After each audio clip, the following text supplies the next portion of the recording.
그들이 여리고에 이르렀더니 예수께서 제자들과 허다한 무리와 함께 여리고에서 나가실 때에 디메오의 아들인 맹인 거지 바디메오가 길가에 앉았다가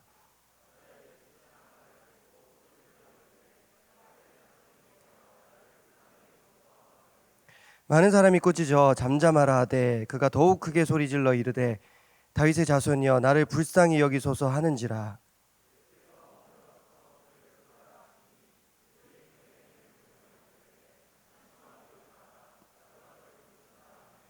맹인이 겉옷을 내버리고 뛰어 일어나 예수께 나아오거늘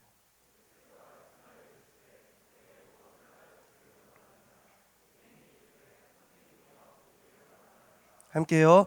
예수께서 이르시되 가라 내 믿음이 너를 구원하였느니라 하시니 그가 곧 보게 되어 예수를 길에서 따르니라. 아멘. 이제 이 본문의 말씀으로 예수님을 따르는 영적 자세, 예수님을 따르는 영적 자세라는 제목으로 말씀을 전하고 함께 은혜를 나누고자 합니다.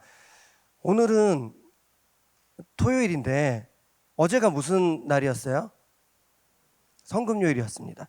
가톨릭에서는 우리는 그렇게 하지 않는데 성삼일 전례라고 해서 예수님께서 제자들의 발을 씻기시고 성만찬을 하셨던 목요일부터 성삼일 전례라고 목금토 부활주일 앞두고 3일을 성스러운 날로 지킵니다. 근데 우리는 성금요일 목요일 날을 그렇게 특별하게 하지는 않는 것 같습니다. 어제 성금요일이었고 내일은 무슨 날입니까? 부활주일이죠. 오늘 새끼가 때 담임 목사님 말씀하셨지만 이 토요일이 제일 설교하기가 애매한, 고난을 선포해야 될지 부활을 선포해야 될지 그런 설교자 입장에서는 좀 애매한 그런 상황이 있습니다. 돌이켜보면 제가 예전에, 지금도 청년부 사역을 하고 있지만 예전에 2013년부터 2016년까지 청년부 사역을 했을 때 이날 설교를 많이 했습니다. 존경하는 선배 목사님들께서 이날 저에게 설교를 많이 양보해 주셨고, 제가 설교한 그 원고가 제 컴퓨터에 다 있는데 보니까 이날 제가 3년 연속으로 설교를 했더라고요. 너무 감사합니다. 근데 이날 암묵적으로는 청년부에서는 어떻게 설교를 했냐면 부활을 선포를 했습니다. 부활절 하루 앞두고 있기도 하고, 우리 교회는 원로 목사님께서 당회장 목사님 시절부터 새끼가 때 성금요일 지나고 새끼가 예배 드릴 때 금식, 해제 이런 해주셨던 기억이 나실 거예요. 그래서 토요일부터는 뭔가 자유하구나 그런 느낌도 있고, 내일이 부활주일인데 토요일 저녁에 굳이 또 고난을 선포해야 되나 그런 피로감도 있고, 그래서 오늘 보통 부활을 선포했습니다. 오늘 저는 고난과 부활 사이에 어느 그 지점에서 제가 한번 말씀을 전해보고자 합니다. 잘 들어주시고 주께서 주시는 은혜를 오늘도 사모하며 은혜를 함께 나눠주시면 감사하겠습니다. 지난 주일 예배 때 담임 목사님께서 이런 말씀을 하셨습니다. 지난 주일이 종료주일이었는데 예루살렘에 입성하신 것을 기념하는 주일입니다. 예루살렘 성에 입성하신 후로 많은 사람들의 환영을 받으며 입성하신 후에 예수님께서 이적을 베푸신 적이 있다 없다? 없다라고 말씀하셨습니다. 예루살렘에서 물론 그 대제사장의 종의 귀를 이렇게 고쳐주셨던 그런 그게 있지만 그건 영광 받는 자리가 아니라 잡혀 들어가실 때에 하셨던 거니까 그렇게 그가 예수님께서 대접받는 그런 이적은 아니었습니다. 예루살렘 성에 그렇게 환영받고 들어갔는데 많은 사람들이 호산나 우리의 왕이십니다 그렇게 고백을 했는데, 그때 만약에 뭔가 먹을 걸 베풀었다거나 병든 사람을 고쳐주었다거나 그러면 많은 사람들이 더 확실하게 따랐을 텐데, 영광된 자리에서 자기 영광을 위하여 이적을 행하신 적은 없었다, 그런 언급을 하셨습니다. 오늘 본문은 예수님께서 예루살렘 입성 직전에 마지막으로 행하신 이적에 관해 소개하고 있습니다. 마가복음 11장 위에 보면 제목이 예루살렘에 들어가시다. 오늘 보면 바로 다음에 예수님께서 예루살렘 성에 입성하십니다. 그리고 그 직전에 있었던 사건이자 이야기이자 이적이 오늘 본문의 내용입니다. 바로 맹인이자 거지였던 바디메오를 고쳐주신 사건입니다. 그런데 예수님께서 맹인을 고쳐주신 사건, 여러분들 혹시 바디메오 고쳐주신 사건 말고 또 기억하시는 게 있으세요? 오직 바디메오입니까? 실로암 맹인을 고쳐주신 사건이 있죠. 그것도 정말 유명한, 요한복음 9장에 나오는 정말 유명한데, 또 다른 사건이 있어요. 마가복음 8장에 보면 벳세다 지역에 사는 맹인을 고쳐주셨다, 이런 내용이 나옵니다. 그리고 마태복음 9장에는 동시에 2명의 맹인을 동시에 고쳐주셨다, 이런 사건이 나옵니다. 그런데 우리가 주로 아는 맹인 고쳐주신 사건은 요한복음 9장에 나오는 실로암 맹인 고쳐주신 사건입니다. 실로암이라고 하면 군대에서 정말 신나게 부르는 찬양이죠. 네. 여러분들 생각보다 유튜브에서 군대 실로암 쳐보시면, 야, 이게 진짜 이게 그렇게 신나는 노래인가 싶을 정도로, 우리 교회에서는 보통 교회에서는 좀 옛날 노래 그렇게 생각하는데, 군인들은 장난 아니에요. 그러니까 한 주 전에 반야신경 외우던 지체들도 실로암 엄청 신나게 오주여 당신께 감사 그렇게 외칩니다. 그런가 하면 우리 교회는 실로암 하면 샬롬관 1층에 있는 기독교 서점 실로암 떠오르죠. 저는 개인적으로 고등학교 다니면서 슬픈 추억이 하나 떠오릅니다. 제가 불교재단의 고등학교를 다녔잖아요. 사립고등학교를 다녔는데, 하루는 그 학교 안에 작은 암자가 생겼습니다. 암자라는 게 뭐냐면 절에 딸린 작은 절을 암자라고 합니다. 석굴암 이런 것들을 암자라고 하죠. 원래는 학교 안에 법당이라고 해서 불교 과목을 가르치는 교실 같은 곳만 있었는데, 그 불교 그 재단 절이 부흥을 한 거예요. 그래서 암자를 지은 거예요. 그리고 전교생들에게 무기명으로 그 암자 이름을 투표를 받았어요. 그래서 제가 실로암이라고 적어냈어요. 분명 무기명으로 투표했는데 저를 어떻게 아시고 엄청나게 혼났던 그런 기억이 납니다. 저는 그냥 석굴암 이런 느낌으로 실로암, 그게 기독교적인 용어라는 걸 알아보는 사람들이 더 이상한 거 아닙니까? 그분들은 불교에 헌신된 사람들이 아닙니다. 어떻게 실로암이 어떤 뜻인지 알고 있다는 것 자체가. 아무튼 오늘은 실로암 맹인 사건과 더불어서 성경에 나오는 맹인을 고쳐주셨던 사건 중에 제일 유명한 사건 중에 하나인 맹인 거지 바디메오를 고쳐주신 사건을 한번 살펴보겠습니다. 이 사건은 단순히 예수님께서 바디메오를 고쳐주신 사건이 아닙니다. 여러 가지 일련의 과정이 있는데, 바디메오가 길을 지나가고 계시는 예수님을 불렀습니다. 그리고 예수님께서도 바디메오를 부르십니다. 그리고 고침받고 바로 길에서 예수님을 따른 그 일련의 과정이 다 포함된 사건이 오늘 본문에 나오는 사건입니다. 우리 46절, 47절 말씀 오늘 본문에 나오는 건데요. 46절, 47절 말씀 우리 함께 읽겠습니다. 시작. 그들이 여리고에 이르렀더니 예수께서 제자들과 허다한 무리와 함께 여리고에서 나가실 때에 디메오의 아들인 맹인거지 바디메오가 길가에 앉았다가 나사렛 예수시라 말을 듣고 소리질러 이르되 다윗의 자손 예수여 나를 불쌍히 여기소서 하거늘. 아멘. 예수님께서 허다한 무리들과 함께, 그러니까 수많은 사람들과 함께 바디메오가 앉아있던 그 자리를 지나가고 계셨던 것 같습니다. 그리고 바디메오는 그 소식을 듣게 됩니다. 바로 나사렛 예수께서 그 길로 지나가신다. 내가 듣기로 정말 유명한 사람이거든요. 능력 있는 사람이거든요. 병든 자를 고쳐준다는 소문이 있는 사람이었습니다. 그러자 바디메오는 기회라고 생각했는지 소리를 지르기 시작합니다. 그가 지른 소리의 내용은 단순합니다. 다윗의 자손 예수여 나를 불쌍히 여기소서. 나를 불쌍히 여겨달라. 그렇게 고백했습니다. 저는 이 자기를 불쌍히 여겨달라는 바디메오의 고백이 정확하게 어떤 뜻인지는 잘 모르겠습니다. 불쌍히 여겨주셔서 제 앞을 못 보는 이 병을 고쳐주세요, 그 의미인지, 아니면 거지니까 불쌍히 여겨주셔서 한 푼 줍쇼 이건지 정확한 게는 모르겠습니다. 그냥 불쌍히 여겨달라 그렇게만 이야기를 했습니다. 중요한 것은 그에게 예수님을 향한 부르짖음이 있었다는 것입니다. 이것은 정말 단순하고도 정말 중요한 신앙인이라면 갖춰야 될 영적 자세입니다. 예수님을 따르는 사람이라면 주님을 찾고 주님께 부르짖는 삶, 주님을 부르는 삶을 살아야 할 줄로 믿습니다. 예수님께서는 보통 사람들은 거들떠 보지 않는 사람들을 일부러 찾아다니셨고, 만나셨고 말 걸어주셨습니다. 어쩌면 오늘 본문에서 바디메오에게도 일부러 그 길로 지나가시다가 바디메오와 접촉을 하셨는지도 모르겠습니다. 이게 과연 우연일지 아니면 굳이 그 길로 지나가셨는지, 그동안 예수님께서 보여주신 행보를 살펴보면 아마 이건 역시 예수님의 의도가 담기지 않았을까, 일부러 바디메오가 있던 그 길로 지나가시지 않았을까, 저는 그렇게 생각합니다.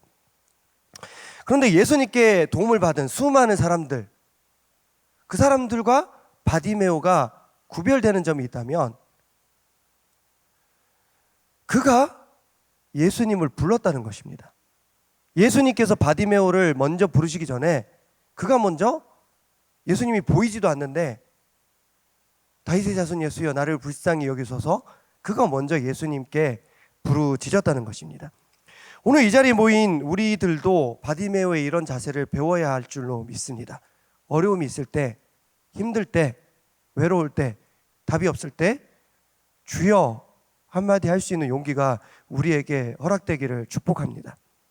어려울 때 주님을 찾고, 어려울 때 주님을 부르고, 어려울 때 주님께 도움을 요청해야 한다는 사실, 우리 기도해야 된다는 사실 다 알고 있습니다. 하지만 이게 참 쉽지가 않습니다.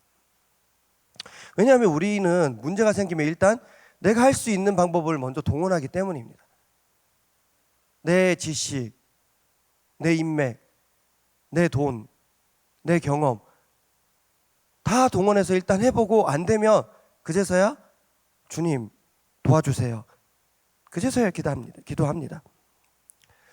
예수님을 따르는 우리는 문제가 있을 때, 어려움이 있을 때 가장 나중에 예수님을 찾고 기도하기보다는 가장 먼저 주님을 찾고 기도해야 할 줄로 믿습니다. 그게 바로 오늘 본문을 통해서 우리가 예수님을 따르는 사람이 갖춰야 될 첫 번째 영적 자세입니다. 먼저 예수님을 찾고 부르짖고 기도하는 것입니다. 그러나 안타깝게도 바디메오는 곧 난관에 부딪히게 됩니다. 48절 말씀 우리 함께 읽겠습니다. 48절 말씀 시작. 많은 사람이 꾸짖어 잠잠하라 하되 그가 더욱 크게 소리질러 이르되 다윗의 자손이여 나를 불쌍히 여기소서 하는지라. 아멘. 지금 예수님의 곁에는 예수님을 따르는 사람이 참 많이 있었습니다. 허다한 무리가 다 예수님을 따르고 있었습니다. 예수님 곁에서 예수님의 말씀 한마디 한마디를 듣기를 원했던 그 사람들 입장에서는 바디메오의 주님을 향한 부르짖음, 그 소리짖음은 소음이었고 주님을 향한 방해였고 또 주님을 향한 위협이었습니다. 그래서 성경은 말합니다.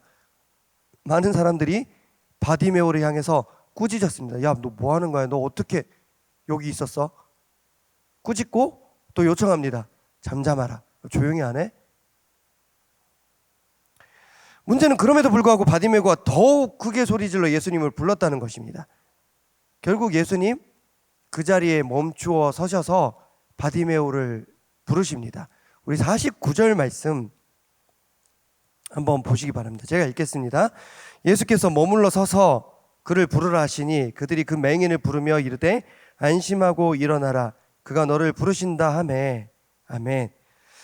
지난주 뉴성 때 이런 비슷한 내용을 제가 언급한 적이 있습니다. 제자들이 주님과 대화가 통하지 않았습니다. 주님의 뜻과 전혀 다른 방향으로 가고 있었습니다. 그때 예수님께서 보여주신 행동, 가던 길을 멈추셨습니다. 그리고 한 집에 들어가셨습니다. 그 집에 들어가셔서 자리에 앉으셨고 다시 제자들과 대화를 시작하셨습니다. 높아지려고 하지 말고 낮아져라. 그렇게 대화를 다시 시작하셨습니다. 마찬가지로 오늘 본문에서도 예수님께서는 머물러 서셔서 바디메오를 부르시고 바디메오를 만나고자 하시는 예수님의 태도, 그 행동을 볼 수가 있습니다.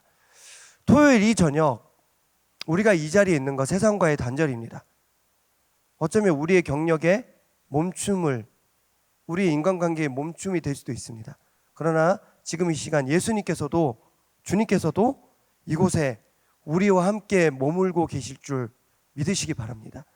주님과 우리가 함께 머물러서 이 자리에서 깊어지는 것입니다. 자, 그런데 분명히 아까 바디메오가 처음 다윗의 자손 예수여 나를 불쌍히 여기소서 소리 질렀을 때 사람들의 반응이 어떠했냐면 꾸짖어서 잠잠하라 그렇게 단호하게 바디메오에게 대했습니다. 그런데 지금은 어떻습니까? 지금은 이렇게 말합니다. 안심하고 일어나라. 그가 너를 부르신다. 저는요 이게 헷갈립니다. 아까 바디메오를 꾸짖고 조용히 시키던 사람들의 태도가 바뀐 것인지 방금 전에 야 꺼져 그래놓고 주님이 갑자기 부르셔서 샬롬 이게 가능할까? 그게 아니지 않아? 제 생각에는 아까 그렇게 했던 사람 태도가 바뀐 것인지 아니면 그때는 단호한 사람이었고 지금은 좀 따뜻한 성향의 사람들이 다시 가서 그를 위로하고 공동체 안으로 초대한 건 아닐까? 저는 그렇게 생각을 합니다. 분명한 것은 전자의 단호한 태도 역시 예수님을 따르던 사람들의 태도였고 후자의 따뜻한 태도 역시 예수님을 따르던 사람들의 자세였다는 것입니다. 과연 우리는 이 두 가지 태도 중에서 어떤 태도로 예수님을 따르고 어떤 태도로 교회를 섬기고 어떤 태도로 공동체를 섬기는 것이 더 바람직할 것 같습니까? 주님께서는 오늘 우리에게 단호함을 요청하실까? 아니면 부드럽고 따뜻함을 요청하실까요? 저에게는 평안함과 불안함이 동시에 찾아오는 일주일의 유일한 3분의 시간이 있습니다. 언제일까요? 알려드릴까요? 그냥 넘어갈게요. 이렇게 반응이 평안함과 불안함이 동시에 찾아오는 3분, 바로 제가 주일 오후 예배 사회를 마치고 담임 목사님과 함께 담임 목사님 집무실로 걸어가는 그 3분의 시간, 본당에서 목사님 집무실까지가 한 3분 정도 같이 걸어갑니다. 근데 그때 많은 성도님들께서 그 시간에 목사님과 잠시라도 인사 나누고 싶고 또 기도받고 싶고 악수하고 싶으셔서 그 길목에 계십니다. 그런데 가끔은 그냥 인사만 나누시는데 어떤 분들은 사진 찍어주세요. 붙잡고 이야기하시고 좀 오랫동안 저녁 예배 설교도 하셔야 되는데 그렇게 하시는 분들이 계십니다. 여러분 오해하지 마십시오. 목사님께서 성도님들이 목사님께 당신께 다가오는 것을 싫어하시냐? 아닙니다. 기뻐하시고 고마워하십니다. 그런데 다만 제가 볼 때도 이건 너무 무례한데? 너무 자주 오시는데? 너무 약속도 없이 오셔서 붙들고 계시는데? 너무 길을 막고 오랫동안 대화하시는데? 그런 분들이 계십니다. 무턱대고 막 손 잡으시고. 그래서 저는 그때 고민이 생깁니다. 내가 제지를 하는 것이 맞나? 아니면 더더욱 제가 앞장서서 우리 목사님 지나가십니다. 여기 줄 서세요. 그렇게 하는 게 맞나? 어떻게 하는 것이 제가 목사님을 돕는 것일까? 고민이 됩니다. 예전에 제가 우리 교회에서 교육전도사로 섬기던 시절이 있었습니다. 그때 원로 목사님께서 당회장 목사님이셨고 새성전이 없고 구성전만 있었습니다. 그때 새성전이 없었습니다. 그리고 특세 때마다 여기 강단을, 그때는 회색 강단이었죠. 이거 리모델링 하기 전에 특세 때, 새끼가 때 여기를 초등학생들이 가득 채웠어요. 특별히 특세 때 초등학생들이 진짜 새벽 2시부터 와서 이 자리를 지켰던 그런 초등학생들이 있습니다. 걔네들 때문에 저도 출근이 빨라졌습니다. 한 주간은 저랑 다른 전사님이랑 그렇게 둘이서 여기 끝에 서서 아이들과 함께, 그 사랑스러운 아이들과 함께 이 자리를 지키는 역할을 맡았어요. 그때 저에게 주어진 임무가 뭐냐? 아이들을 막는 것이었습니다. 그러니까 정확하게 말하면 아이들을 막는 게 아니라 너무 지나치게 목사님께 달라붙지 않도록 통제하는 거.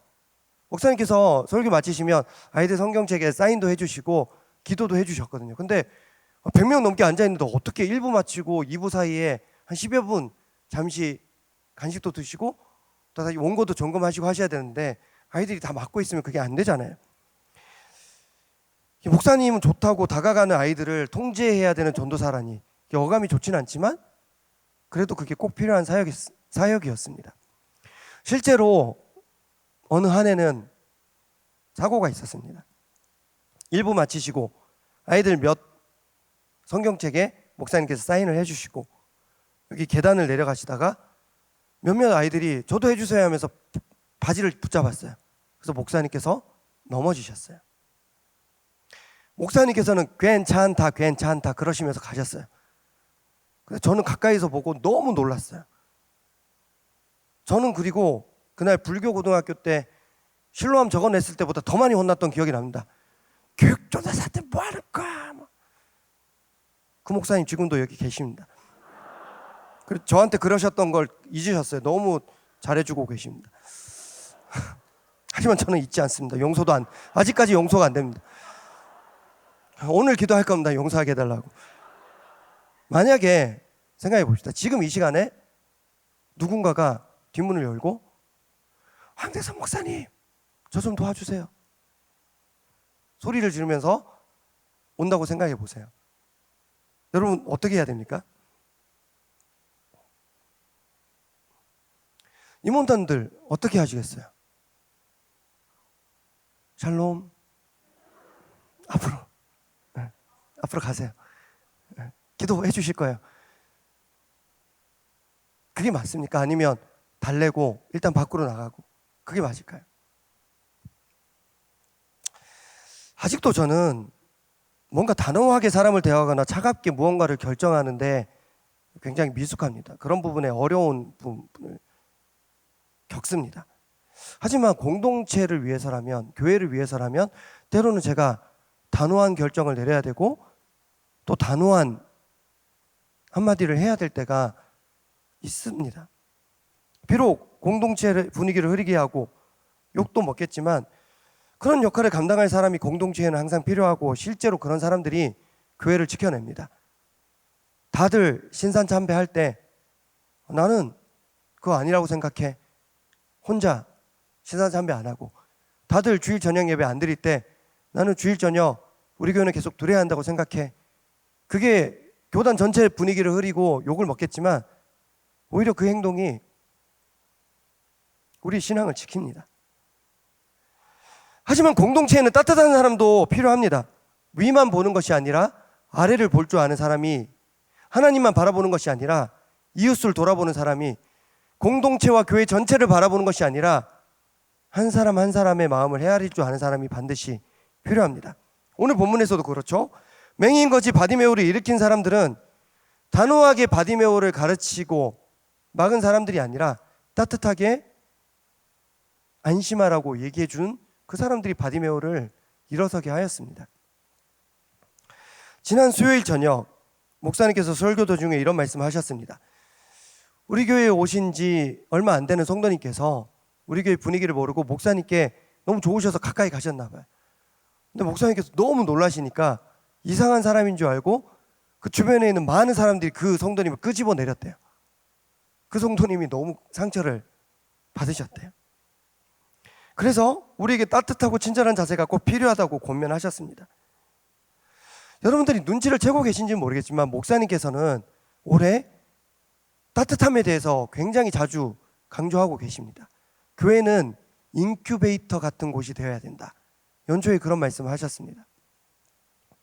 그 한때는 목사님께서 길을 걸어가실 때 홍해가 갈라지듯이 이렇게 갈라졌대요. 근데 그것에 대해서 안 했으면 좋겠다라고 요청하셔서 지금은 너무 무분별하게 앞을 많은 사람들이 지나간대. 근데 그게 좋으시대요. 너무 깍듯하게 어른들이 인사하시는 거 안 했으면 좋겠다. 그리고 성도님들께서 목사님께 다가오는 것을 막지 말아달라. 그런 당부의 말씀을 설교 시간에도 또 우리 교육자들 다 모일 때도 계속해서 당부의 말씀하십니다. 따뜻한 공동체가 되었으면 좋겠다고. 바로 웃기는 우리 청년부가 단호함과 따뜻함이 함께 있는 공동체가 되기를 축복합니다. 우리는 단호함으로 질서를 지켜야 합니다. 차가움으로 교회를 지켜야 합니다. 신앙의 순수함을 때로는 좀 너무 철저한 거 아니야? 그렇게 보이더라도 신앙의 순수함을 지켜야 됩니다. 그러나 단호함만 있는 것이 아니라 따뜻한 마음으로 이웃을 돌아보고 우리 공동체 내 옆에 앉아있는 사람의 오늘 마음의 상태는 어떤지 관심을 기울이고 돌아볼 줄도 알아야 됩니다. 저 역시 그런 두 가지를 다 갖춘 목사가 되기를 원합니다. 그동안 여러분 저를 되게 웃기고 따뜻하고 그런 목사로 생각하셨다면 그건 여러분들의 착각이에요. 저는 교회를 위해서라면, 공동체를 위해서라면 아주 단호하게 결정을 내리고 단호한 말을 서슴지 않고 할 수 있는 그런 사람이 되고 싶어요. 그러나 저를 그런 무서운 목사로만 여기지 말아주십시오. 저는 이미 그렇게 안 여기고 있는 것 같네요. 저는 따뜻한 목사가 되고 싶습니다. 내 이웃을 돌아볼 줄 알고 또 늘 그렇게 할 수 있는 건 아니지만 상황이 되면 주변에 있는 지체들에게 한마디 말 걸 수 있는 그런 목사가 한 사람 한 사람을 위해 기도하고 그런 목사가 되기를 소원합니다. 사실 이 두 가지 자세를 다 갖추는 거 쉽지 않습니다. 우리는 선택해야 됩니다. 카페에만 가더라도 뭘 먹어야 할지, 시원하게 먹어야 될지 따뜻하게 먹어야 될지 선택해야 됩니다. 둘 다 어떻게 선택합니까? 아이스 아메리카노 따뜻하게 주세요. 그건 말도 안 되는 거 아닙니까? 그러나 우리 기도하면 좋겠습니다. 나에게 단호함이 부족한 지체들은 올한해 하나님 나에게 단호함을 주세요. 기도해 보세요. 따뜻함이 부족한 지체들은 하나님 나에게 따뜻함을 주세요. 기도해 보십시오. 분명히 성장의 은혜가 우리에게 허락될 줄로 믿습니다. 자, 이제 오늘 본문 후반부를 한번 살펴보겠습니다. 예수님께서 자기를 부르신다는 이야기를 듣게 됩니다. 안심하라, 주께서 너를 부르신다. 그 얘기를 듣고 바디메오가 보여준 행동은 이렇습니다. 50절 말씀입니다. 우리 50절 말씀 함께 읽겠습니다. 시작. 맹인이 겉옷을 내버리고 뛰어 일어나 예수께 나아오거늘. 아멘. 맹인이 겉옷을 버리고 던지고 뛰어 일어나 주님께 나아갔습니다. 이 본문에서 바디메오가 보여준 행동은 두 가지로 구분될 수 있을 것 같습니다. 먼저는 그가 겉옷을 내버렸다는 것입니다. 맹인이자 거지였던 그에게 겉옷은 그의 전부였습니다. 그의 옷이자 집이자 전부였습니다. 제가 명성교회를 사임하고 그 다음 사역지였던 서소문교회는 서울역 인근에 있는 교회였습니다. 그래서 제가 쪽방촌이라고 하죠. 작은 방 공동체를 정기적으로 섬길 기회가 있었고 또 서울역 노숙자분들을 정기적으로 섬길 기회가 있었습니다. 그리고 실제로 구걸하러 오시는 그 분들이 많이 계셨습니다. 그런데 그분들 진짜 옷 더럽게 입고 사시잖아요. 그런데 놀라운 건 그분들이 자기 옷을 정말 소중하게 생각하신다는 것입니다. 우리가 볼 때는 저렇게 입고 다니실까? 저렇게 안 씻고 살아내실까? 싶은데 옷을 되게 소중하게 생각하십니다. 그래서 뭔가 밥을 주는 행사를 하면 서로 얘기합니다. 야, 너 노스페이스야? 야, 그러면서 되게 아껴 입어. 그래서 서로 권면하시고 좀 좋은 옷들은 신경 써서 아껴 입고 관리하십니다. 겉옷은 그들에게 있어서 전부입니다. 그런데 바디메오는 예수님께서 자기를 부르신다는 이 얘기를 듣고 자기의 전부를 버리고 예수님께 나아갑니다. 예수님을 따른다는 것은 무언가를 버리는 것입니다. 처음 제자들이 보여주었던 행동 역시 마찬가지입니다. 그들은 그들의 배와 그물과 그들의 가족을 버리고 예수님을 따랐습니다. 예수님을 따른다는 것은 무언가를 버리는 것이고 주님께 내어드리는 것입니다. 그래서 오늘 새벽에도 목사님 말씀하셨죠. 아리마대 사람 요셉이 예수님을 위해서 새 무덤, 한 번도 쓰지 않는 새 무덤을 주님께 드렸습니다. 예수님께서 돌아가셨지만 그를 위해 드렸습니다. 제자들과 바디메오는 자신이 가진 것들보다 예수님께서 더 소중했기 때문에 자기가 가진 것을 다 버리고 주님을 따르는 선택을 했습니다. 여러분, 지금 이 시간 내가 누리고 있는 것, 내가 가지고 있는 것, 내가 지금 누리고 있는 관계들, 내 옆에 소중한 사람들, 나의 걸음 한번 생각해 봅시다. 예수님보다 더 소중한 것은 없습니까? 혹시 만약에 그런 것이 있다면, 그런 사람이 있다면, 그런 계획이 있다면 이 시간 잠시라도 내려놓아야 합니다. 예수님보다는 그 사람이 덜 소중해지도록 주님께 간구해야 할 줄로 믿습니다. 주님보다 소중한 것이 있다면 우리는 잠시라도 주님을 따를 수가 없습니다. 주님이 가장 소중해야지 우리는 주님을 따를 수가 있습니다. 자, 그렇다면 바디메오의 두 번째 행동은 무엇일까요? 첫 번째는 그가 겉옷을 버리고 주님께 나아갔다는 것입니다. 이 본문은 정말 유명한 본문인데 이 내용을 보면서 50절 말씀을 읽고 여러분들 좀 어색한 장면 없습니까? 저는 이 장면이 참 어색했는데, 맹인이 뛰어서 일어나서 예수님께 갔다는 것입니다. 여러분 앞을 못 보는 사람이 뛰어다니는 것을 보신 적이 있으십니까? 시각장애인이 뛰어다니시는 걸 보신 적 있으세요? 절대 뛰지 않습니다. 지팡이를 짚고 가더라도, 안내견을, 보호견을 데리고 가더라도 천천히 걸어서 합니다. 누군가와 함께 손을 잡고 가더라도 천천히 걸어갑니다. 뛸 수가 없는 사람들입니다. 심지어 저처럼 안경을 쓰는 사람도 안경을 벗으면 못 뛰어다닙니다. 여기 계단 내려가는 거 굉장히 조심스럽고 잘 안 보입니다. 맹인이었던 그가 예수님을 향해 똑바로 뛰어갈 수 있었을까? 앞을 못 보는 그였는데 그는 뛰어가면서 이리저리 부딪혔을 것입니다. 사람들도 부딪혔을 것이고, 단단한 벽에 부딪혔을 것이고, 어디 돌뿌리에 걸려서, 나무 뿌리에 걸려서 넘어졌을 수도 있습니다. 한번 실험 한번 해볼까요? 한 중간 정도에 앉아있는 지체, 제가 어디 있는지 보이시죠? 지금 눈을 감고 한번 여기로 저한테 걸어와 보시겠어요? 가능하시겠어요? 제가 어딘지 지금 뻔히 보이시고 그랬는데도 눈 감고 여기 못 옵니다. 한번 뛰어서 와 보시겠어요? 눈 감고? 불가능합니다. 심지어 그는 예수님이 어디에 계신지도 못 봤습니다. 예수님께서 그를 부르신다는 말 한마디만 듣고 아무 생각 없이 뛰어갔습니다. 이 장면을 상상해 보세요. 이게 안쓰럽기도 하고, 또 주변에서 이 사람 맹인 거지인 것을 알고 이 사람을 지켜보는 사람들은 참 가지가지하네, 우습게 여겨지기도 하고 그랬을 것 같습니다. 하지만 이 시간 저는 여러분들 돌아보시기 바랍니다. 예수님을 향한 이 순수하고도 무식해 보이는 이 다른 박질이 여러분에게 있는지, 앞뒤 재지 않고 그냥 주님이 부르시면 가야지, 그 순종의 달리기가 있는지 돌아봅시다. 우리는 다 이해되어야 순종합니다. 우리는 뭔가 보여야 움직입니다.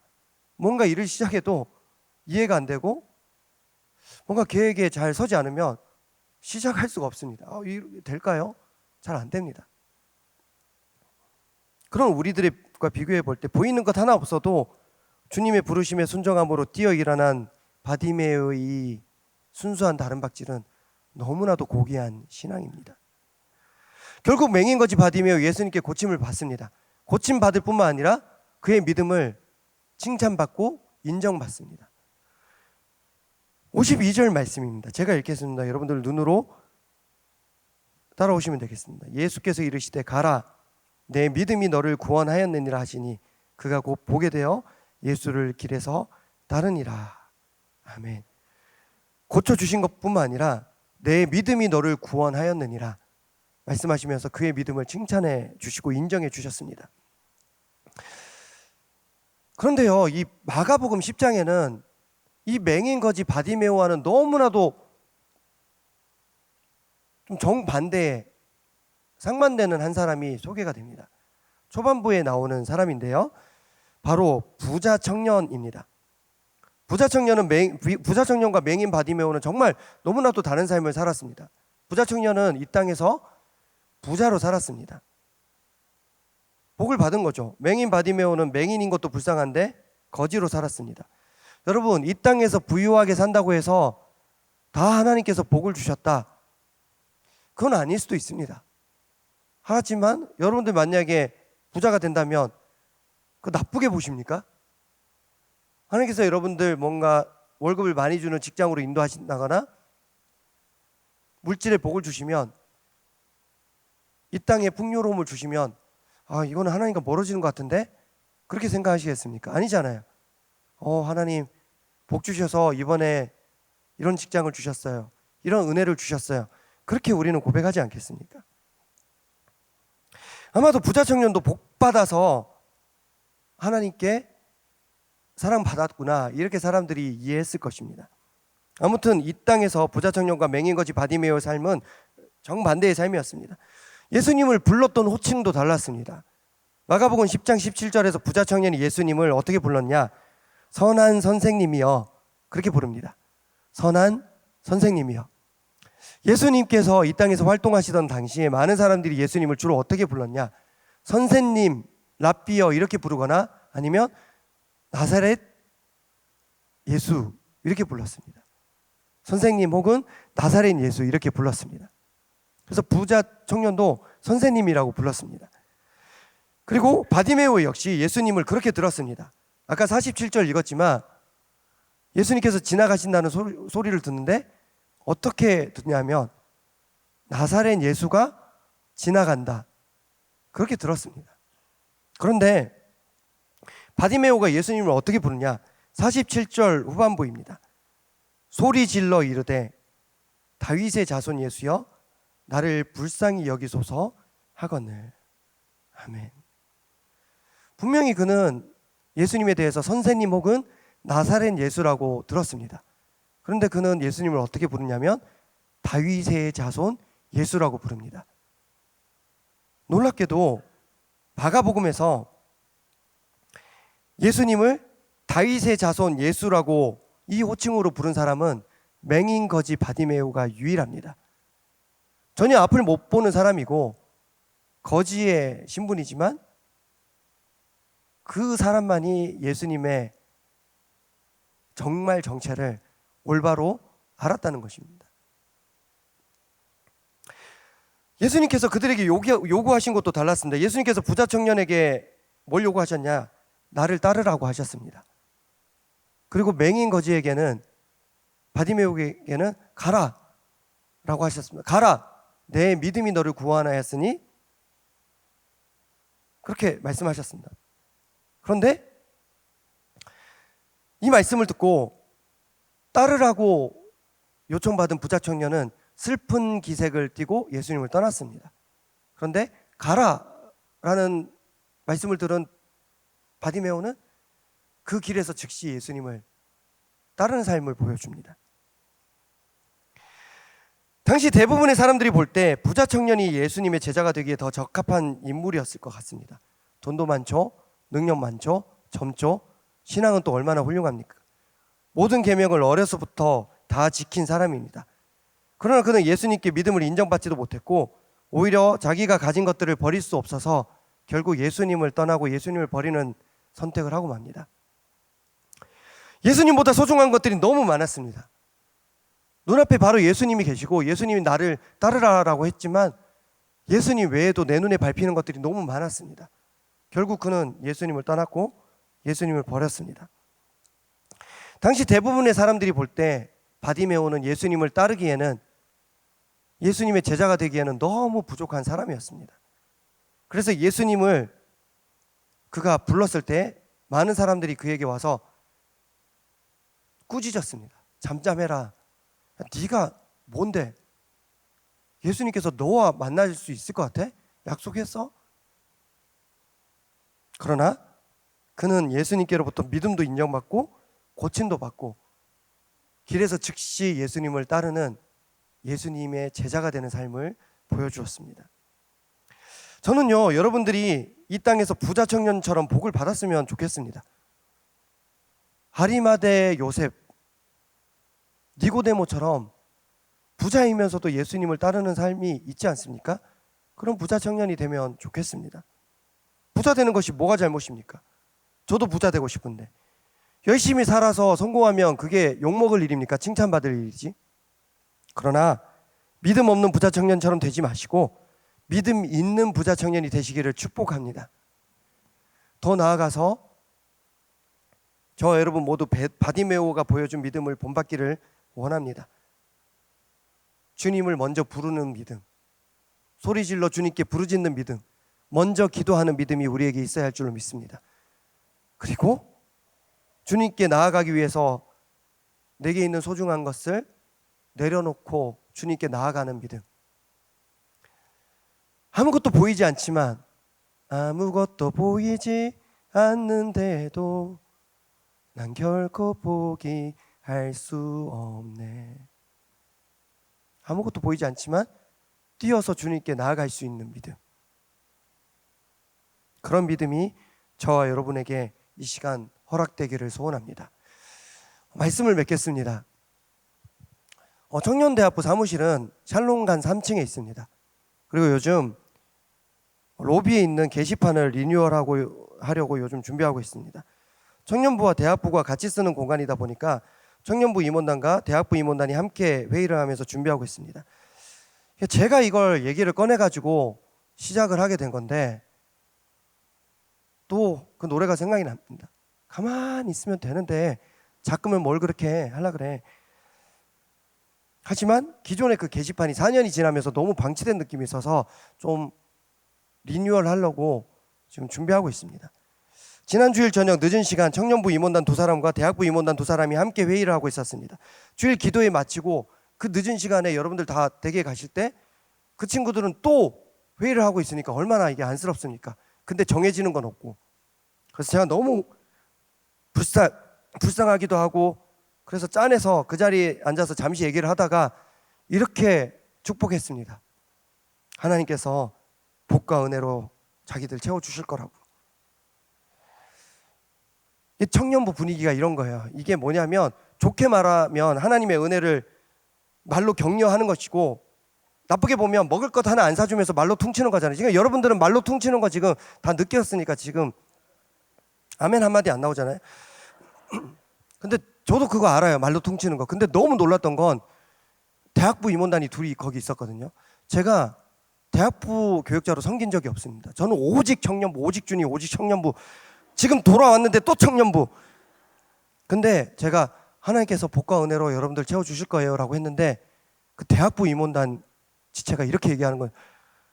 우왕 따라 우왕 목사님 감동이에요. 너무 은혜요. 감사해요. 막막 힘나고 그래요.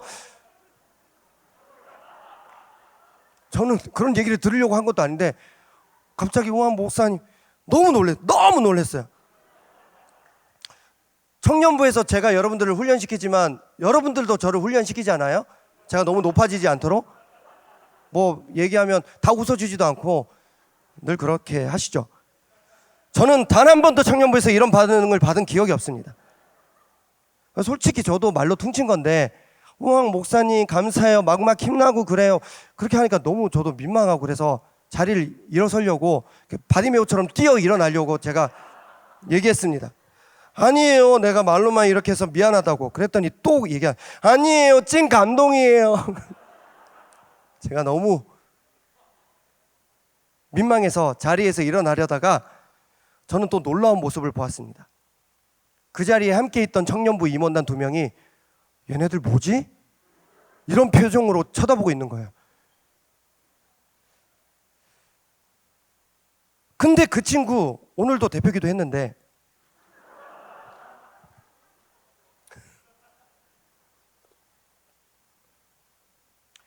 근데 그 친구 청년부 임원단 안에서 제일 열심히 일하고 제일 일 많이 하는 친구입니다.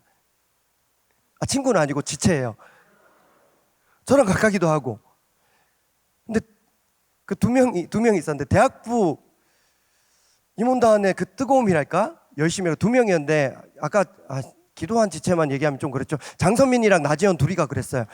근데 대학부의 그 뜨거움이랄까, 그 열심이랄까, 도저히 그건 감당하지 못하는 느낌이었습니다. 근데 저는 기억하거든요. 그 친구들도 대학부 시절이 있었음을. 제가 예전에 청년부 있을 때 그 친구들도 대학부 있으면서 우와 먹다님 막 이러고 다녔던 거 기억을 합니다. 그런데 저는 대학부랑은 분명히 다르지만 지금 청년부로 섬기는 여러분들의 모습도 참 귀하다고 생각을 합니다. 너무 좋아합니다. 저는 그 모습을. 지금은 지금의 최선으로 섬기고 있음을, 지금도 여러분들은 여러분들의 배와 그물과 겉옷을 내던지고 이 자리에 있음을 저는 알고 있습니다. 이 자리에 있다가 젊은 가정 가신 분들은 여러분들 보고 되게 놀라워합니다. 그런데 저는 그분들도 이해가 돼요. 그분들은 그분들 나름의 최선으로 주님을 섬기고 있음을. 언젠가 여러분들 젊은 가정이 되고 장년이 되면 또 지금 이 시간에 뜨거웠던 시절로 추억하게 될 것입니다. 부활주의를 하루 앞둔 오늘 이 토요일 저녁 잠시 찬양할 텐데요. 찬양 가운데 이렇게 구했으면 좋겠습니다. 언젠가는 지금보다는 덜 뜨거워지겠죠. 언젠가는 지금보다는 시간을 주님 앞에 덜 드리겠죠. 그렇지만 이 시간만큼이라도 찬양 가운데 잠시 맹인 바디메오가 보여줬던 그 영적 자세, 예수님을 부르짖고 겉옷을 내던지고 앞뒤 다 안 보여도 주님께 뛰어가는 그 믿음, 예수님께 집중하는 시간 되게 해달라고, 그런 마음으로 우리 함께 찬양하면 좋겠습니다. 마음이 상해 힘든가요? 이해받지 못해 아픈가요? 이 시간 잠시 눈을 감읍시다. 잠시 눈을 감아요. 언제나 함께 하시는 주님을 바라보세요. 힘겨운 일로 지쳐 있나요? 혼자 남겨진 것 같은가요? 잠시 눈을 감아요. 잠시 눈을 감아요. 여전히 함께 하시는 주님께 모두 바라보세요. 하나님은 날 좋게 하시죠.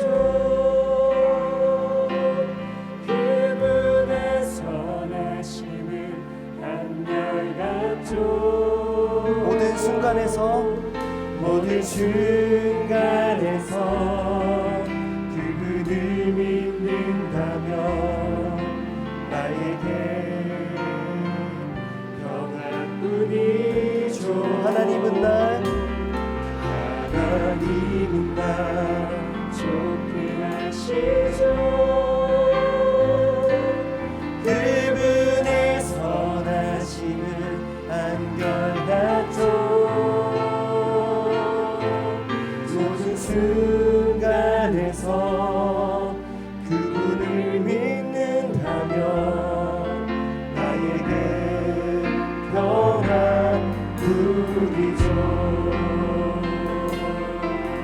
우리 다시 한번 고백하겠습니다. 마음이 상해 힘든가요?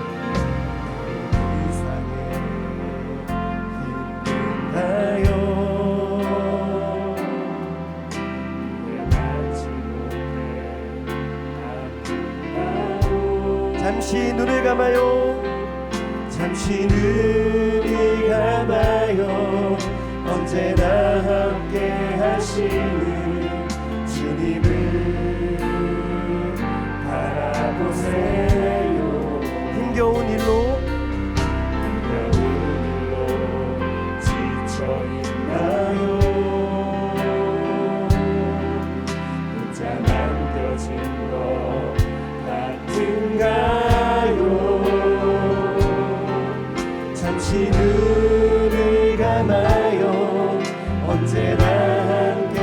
하시는 주님을 바라보세. 하나님은 날 좋게 하시죠. 그분의 선하심은 한결같죠.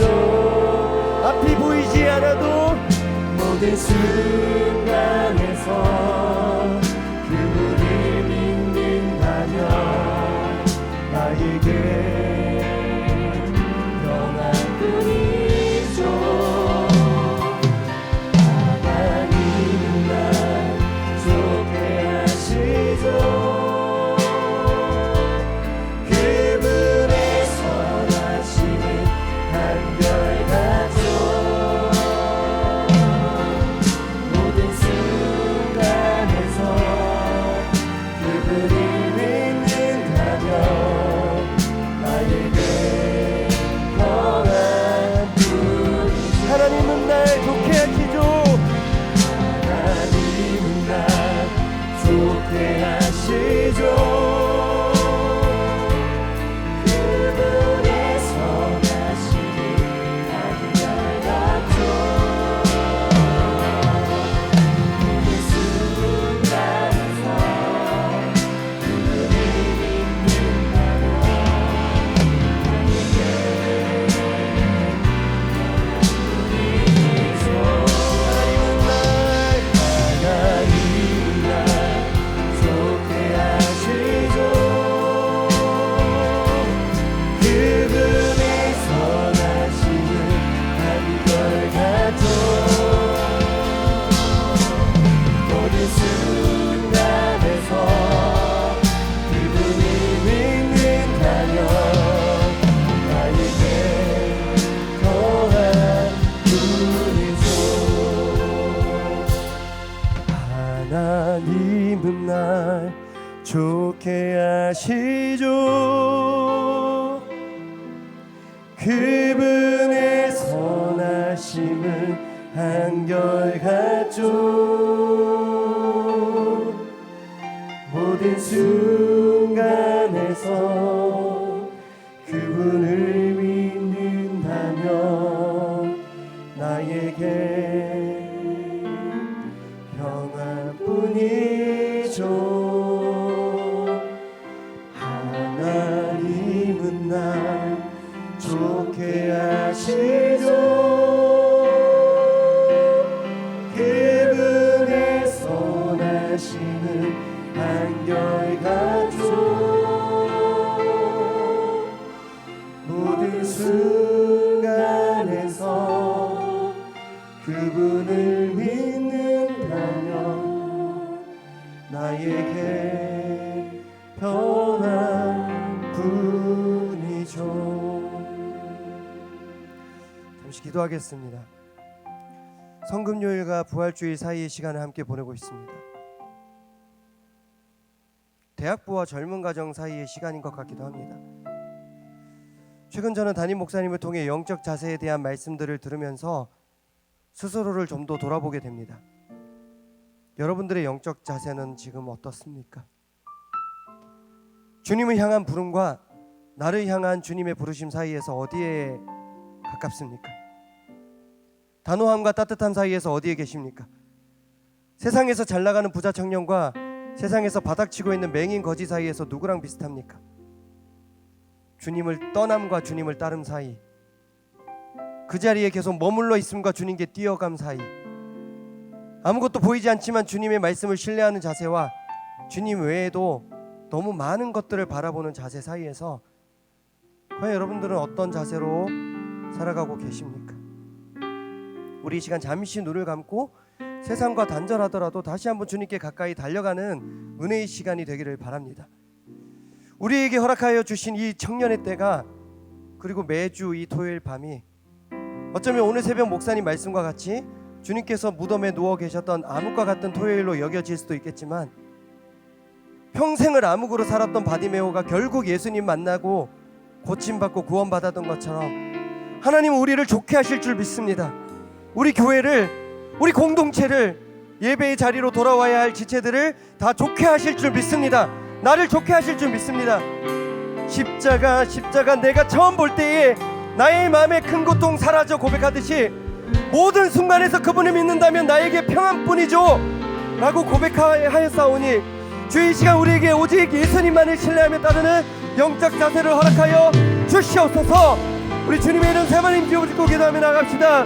주여 주여 주여.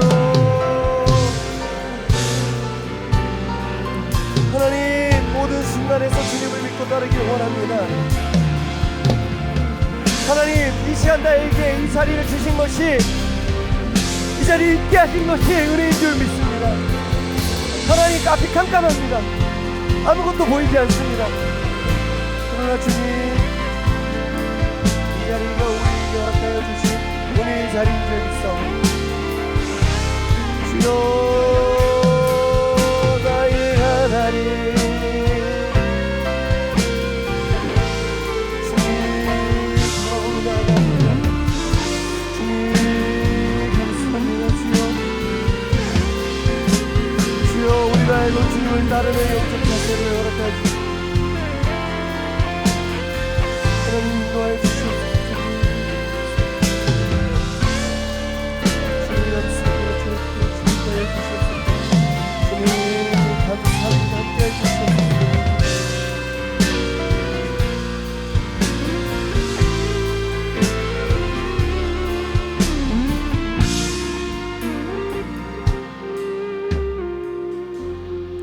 우리 시간 한 번만 더 기도하겠습니다. 큰 소리 내지 않고 기도하겠습니다. 돌아와야 될 지체들 이름을 불러가며 기도하겠습니다. 내일 부활주일 오후 예배 총동원이고 우리는 다음 주 뉴송 예배를 총동원으로 드립니다. 잊지 맙시다. 그 사람의 이름을 놓치지 맙시다. 그 사람의 성황을 계속해서 말해 줍시다. 때로는 단호하게 이야기하고 때로는 따뜻하게 안심하라. 주께서 너를 부르셔. 권면할 수 있는 우리가 되어야 할 줄로 믿습니다. 오늘 이 시간 처음으로 이 자리에 온 지체들이 있다면 여러분들의 마음속에 주님께서 평안함과 위로함이 있기를 축복합니다. 이 시간 처음으로 누군가를 데려온 분이 있다면 잠시 그분의 손을 잡고 조용히 그분을 위해서 기도해 주시기 바랍니다. 이 시간 조용히 주님의 이름 한 번 조용히 부르시고 기도하겠습니다. 주여.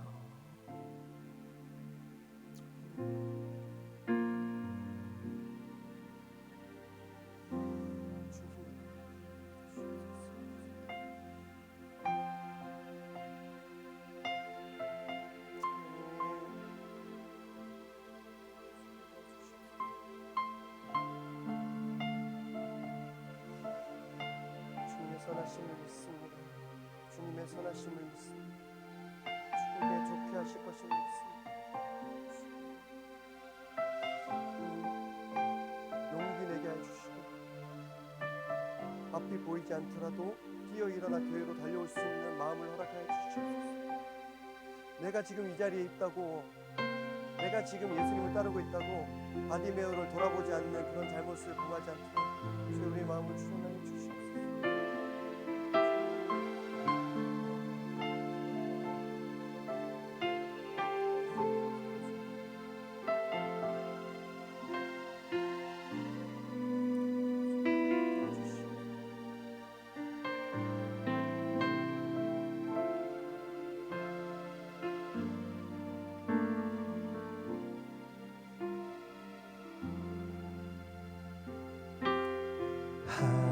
하나님은 날 좋게 하시죠. 그분의 선하심은 한결같죠. 모든 순간에서 그분을 믿는다면 나에게 뿐이죠. 하나님은 날 좋게 하시죠. 그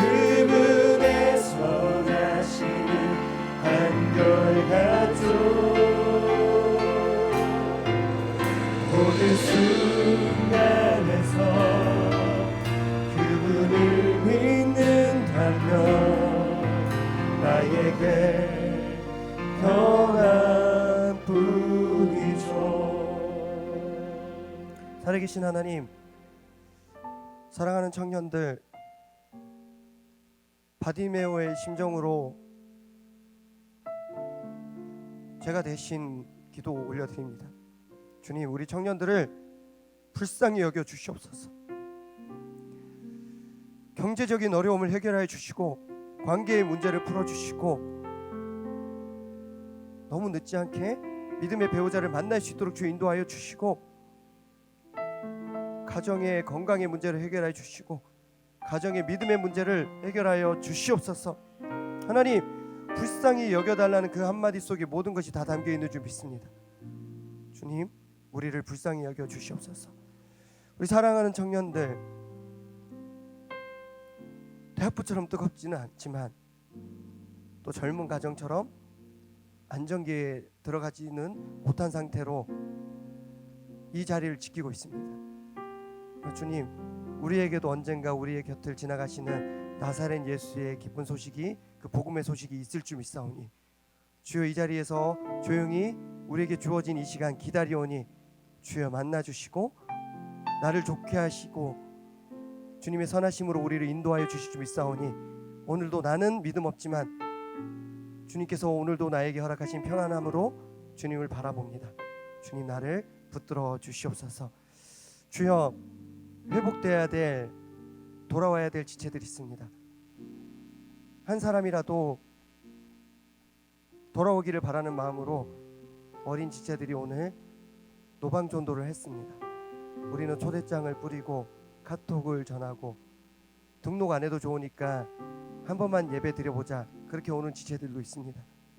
주님, 주님께서는 바디메오에게 따르라라고 말씀하시지 않으셨지만 바디메오는 그를 따랐던 것처럼 언젠가 우리에게 가장 좋은 때에 주님을 아름답게 따를 날이 허락될 줄 믿사오니 주님, 너무 늦지 않게 이 자리로 돌아올 수 있도록 인도하여 주시고 우리 공동체가 그들에게 징검다리가 될 수 있도록 사용하여 주시옵소서. 우리에게 많은 문제가 있지만 주님을 바라보며 이 한 주간도 다음 주도 힘내서 살아보겠습니다. 그때 함께해 주시고 주여, 주님을 부르짖을 때에 도와주시옵소서. 감사드리며 사랑하고 축복하며 예수 그리스도 이름으로 기도하옵나이다. 아멘.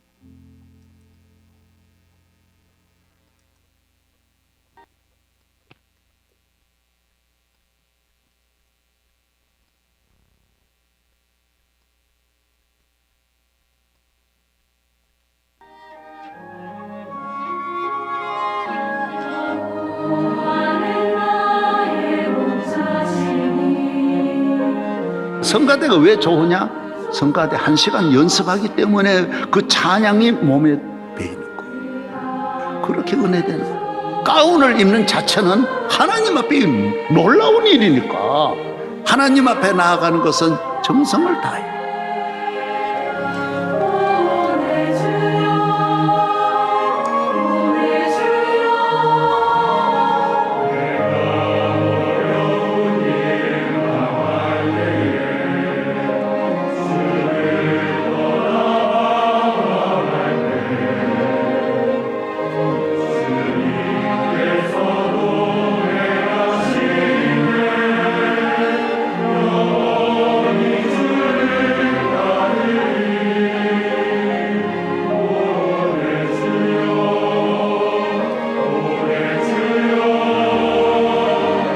모든 복되고 모든 기쁘고 모든 아름다운 것들은 찬양으로 완성된다라는 거예요.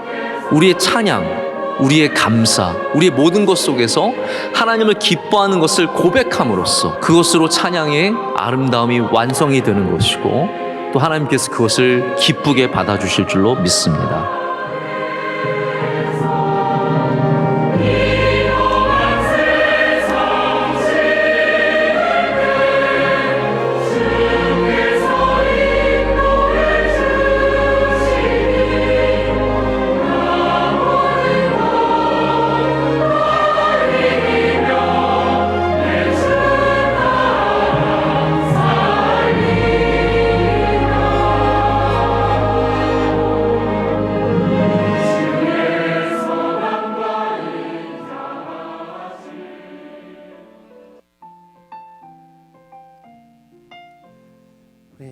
행복하는 시간 갖도록 하겠습니다.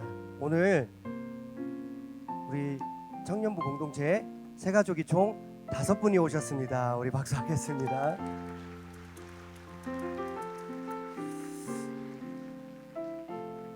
한 분 한 분 제가 소개하겠습니다. 최원준 형제, 하나님이 애타게 찾으셨던 최원준 형제님이 유성에 오셨습니다. 이곳에서 다시 시작될 하나님의 사랑 풍성히 누리길 소망합니다. 환영합니다. 자기 맞다? 네. 어디 계신가요? 최원준 형제? 네, 손 들고 네 저기 앉아 있습니다. 두 번째 조우리 자매. 내가 좋아하는 사람이랑 이름이 같은데 조우리 자매. 봄 햇살처럼 어디 계세요?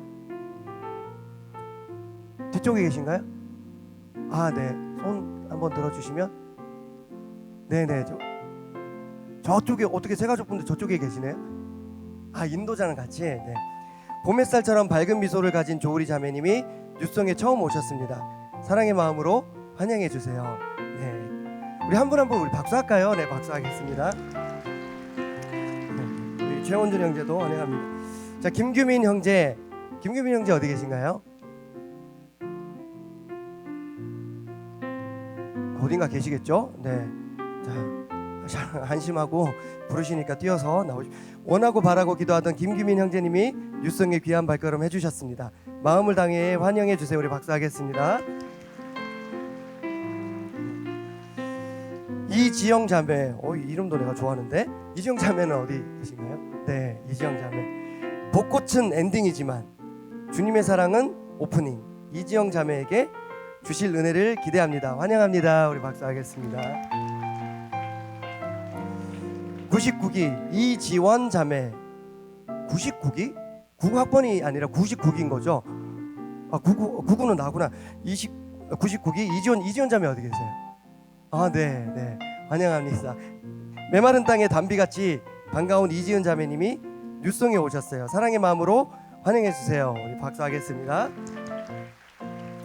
그리고 오늘 등반자도 한 분 계십니다. 양현애 자매 3교구 5팀으로 가셨습니다. 3교구 어디 계세요? 3교구 5팀 어디 계세요? 네, 여기 계십니다. 우리 박수하겠습니다. 우리 환영하는 마음으로 휴대폰 불 켜고 하겠습니다. 너의 하나님 여호와가 너의 마음에 함께 하시니 그는 구원을 베푸실 전능자시라. 주가 너로 말미암아 기쁨을 이기지 못하시며 너를 잠잠히 사랑하시며 즐거이 불러 기뻐하리. 너의 하나님 여호와가 너의 가운데 함께 하시니 그는 구원을 베푸실 전능자시라. 주의 축복 받는 너를 유속의 기쁨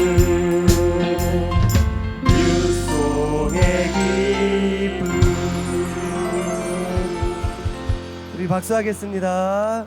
환영합니다. 앞으로 이곳에서 행복한 시간 가득하시기를 바랍니다. 오늘 새 가족을 이렇게 많이 보내주신 이유는 이제 떠나갈 가족들이 많기 때문입니다. 결혼하시는 커플이 총 3커플 있습니다. 오늘 앞으로 나와주시면 감사하겠습니다. 먼저 이은강 박성현 자매, 그리고 김평섭 형제 최은혜 자매, 홍진우 형제 장지한 자매. 이 순서대로인 거죠? 이렇게 한번 해보겠습니다. 이은강 박소현 다음 주 토요일 오후 12시 명성교회 임마누엘홀에서 예식이 있습니다. 1교구 2팀에서 축복합니다. 하나님의 사랑으로 인연이 된 두 사람 이제 믿음의 가정을 이루려 합니다. 찬양으로 하나가 되는 가정, 사랑이 넘치는 가정 되길 축복하고 기도합니다. 1교구 7팀 코로나도 막을 수 없었던 두 사람의 만남. 이 코로나가 뭔가를 막아야 되는, 코로나도 사랑의 힘으로 극복 이게 다 보이나요? 제가 알기로 이기가 아니에요. 극복. 언제나 사랑과 감사가 넘치는 믿음의 명문가 이루길 축복합니다. 여기 앞에 이은강 박소연 자매 우리 박수하겠습니다. 그리고 김평섭 최은혜 커플은 어디 계신가요? 네, 여기 세 번째 계십니다. 이교구 이 팀에서 멘트를 썼습니다. 은혜 하트 평섭 귀한 하나님의 자녀들인 아름다운 커플의 결혼을 축하합니다. 언제나 주님의 축복이 함께하고 사랑과 행복이 가득한 가정이 되기를 축복해요. 괜찮아. 이걸 거짓말. 괜찮아. 한 개도 부럽지가 않아. 하면서 점점점. 네. 다음 주 토요일 오후 1시 30분 이스턴 베니비스 2층 플로리아홀에서 예식을 올립니다. 우리 박수하겠습니다. 세 번째 홍진우 장지한 커플입니다. 2교구 3팀 다음 주 토요일 오전 11시 루벨 35층 높은 곳에서 결혼을 하시는군요. 네. 예쁜 봄날 아름다운 두 분의 결혼을 진심으로 축하드립니다. 하나님의 넘치는 사랑 안에서 반짝이고 행복한 하루하루가 되시길 축복합니다. 팡팡 팔아봐라 팡팡팡 팔아봐라 팡팡팡. 여러분들 이런 거 조심해 주세요. 이거 저도 이제 나이가 40이 넘었. 연기부에서 축복을 합니다. 여러분들 운을 띄워주세요. 시작. 홍삼처럼 든든한 진국 홍진우 씨, 우리가 가는 길 축복합니다. 장미꽃보다 아름다운 그녀 지한님과 아름다운 믿음의 가정 이루길 축복합니다. 다 함께 안녕. 우리 박수하겠습니다. 우리 마찬가지로 우리 휴대폰 불 켜서 축복하겠습니다.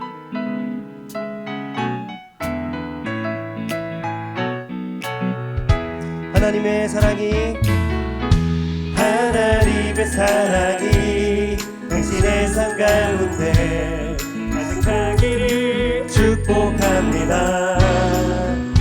하나님의 은혜가 우리 가운데 가득하길 기도합니다. 우리 한 번 더 하나님의 사랑이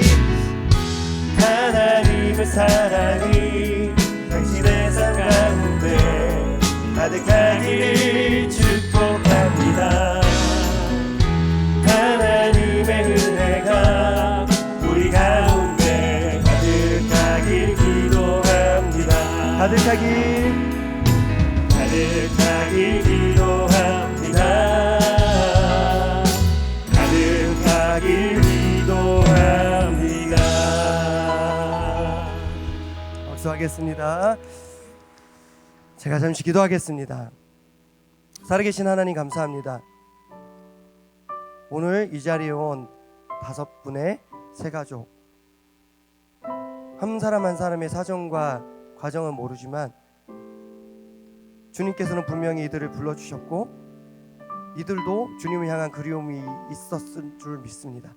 주님, 이 자리에서 하루 왔다가 가라 하는 것이 아니라 주님을 따르는 제자 되게 하여 주시옵소서. 한 사람의 등반자가 있습니다. 주님을 따르는 자가 되어 그 팀에서 꼭 필요한 사람이 되게 하여 주시고 팀으로 가서도 더 깊은 사랑, 많은 사랑 받을 수 있도록 주인도하여 주시옵소서. 다음 주 토요일에 결혼하게 되는 새 커플, 이제 젊은 가정이 되어 걸어갈 때에 더 깊은 주님을 향한 사랑, 서로를 향한 사랑만큼이나 깊어져 가게 해 주시고 결혼 예식을 통하여 주님을 믿지 않는 사람들도 주님께 돌아올 수 있는 은혜를 허락하여 주시옵소서. 청년 때 느끼지 못했던 어려움들이 분명히 있겠지만 청년 때 기도했던 그 훈련을 바탕으로 결혼을 해서도 주님 붙들고 승리할 수 있도록 인도하여 주시옵소서. 아름다운 사랑, 아름다운 가정 잘 이루어갈 수 있도록 주님 축복하여 주시옵소서. 사랑하며 축복합니다. 예수 그리스도 이름으로 기도하옵나이다. 아멘. 우리 다시 한번 박수하겠습니다. 인사하고 들어가겠습니다. 알겠습니다. 네, 교회 소식 잠시 들어가겠습니다. 내일은 무슨 주일입니까? 네, 부활주일입니다. 그리고 내일은 부활주일 총동원 예배를 드립니다. 1부부터 5부까지 예배를 다 총동원으로 드리는데 여러분들 특별히 청년대학부 지체들은 5부 예배 때 힘써 잘 참석해 주시면 감사하겠습니다.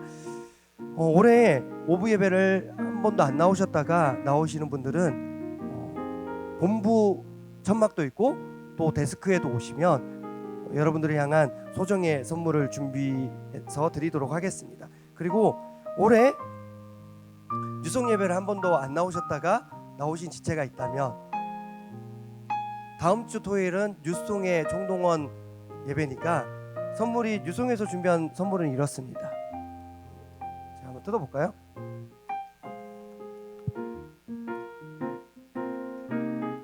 네, 이런 에코백입니다. 에코백인데 너무 예뻐요. 그래서 저는 너무 예뻐서 원래 가져가고 싶었는데 지금 이렇게 줬으니까 공식적으로 가져가도록 하겠습니다.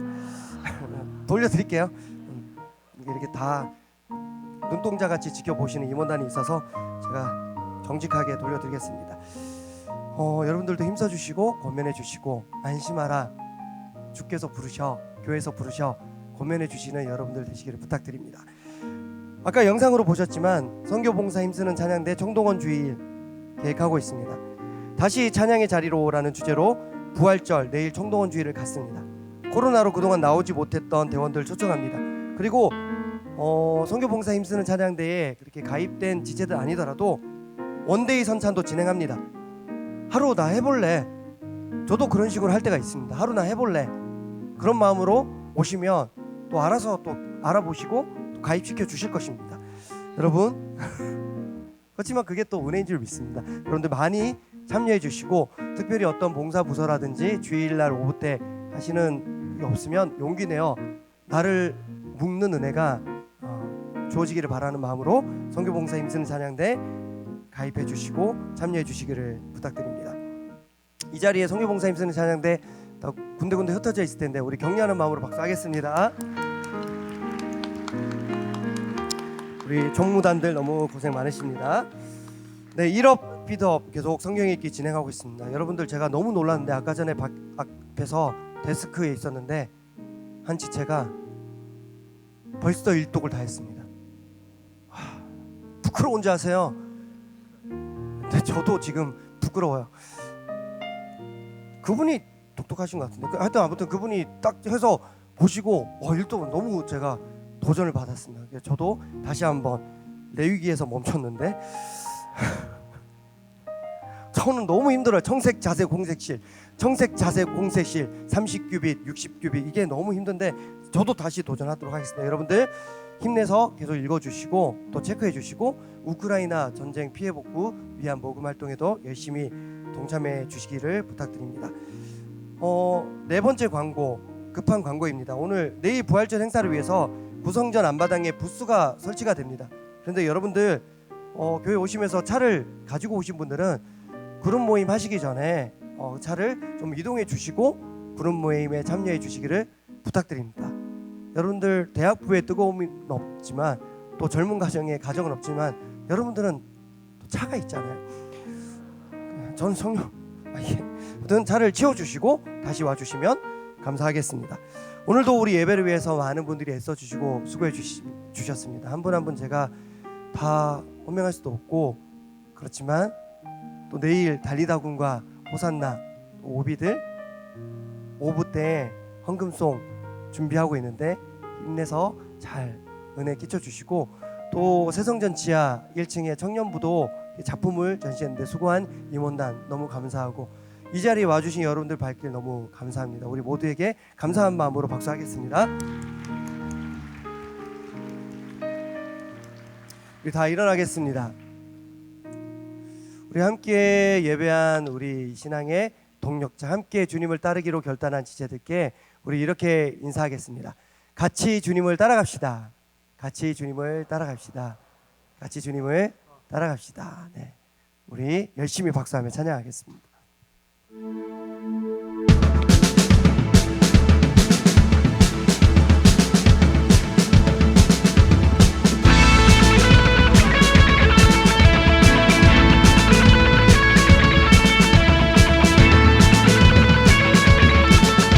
고백하는 마음으로 내 영혼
외치십니다. 하나님 열방이 그르신 주 빛 대신 주께 모든 것 외치는 오직 주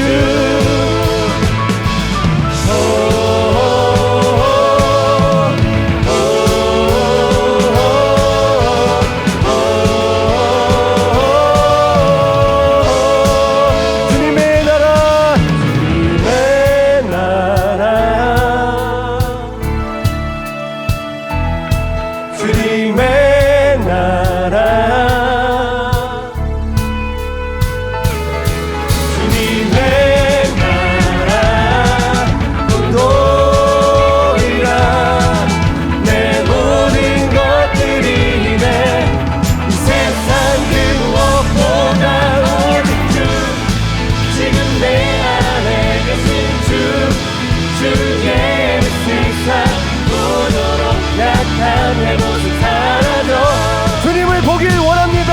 주 하나님 결박이 끊으신 주빛 대신 주께 모든 것 외치는 오직 주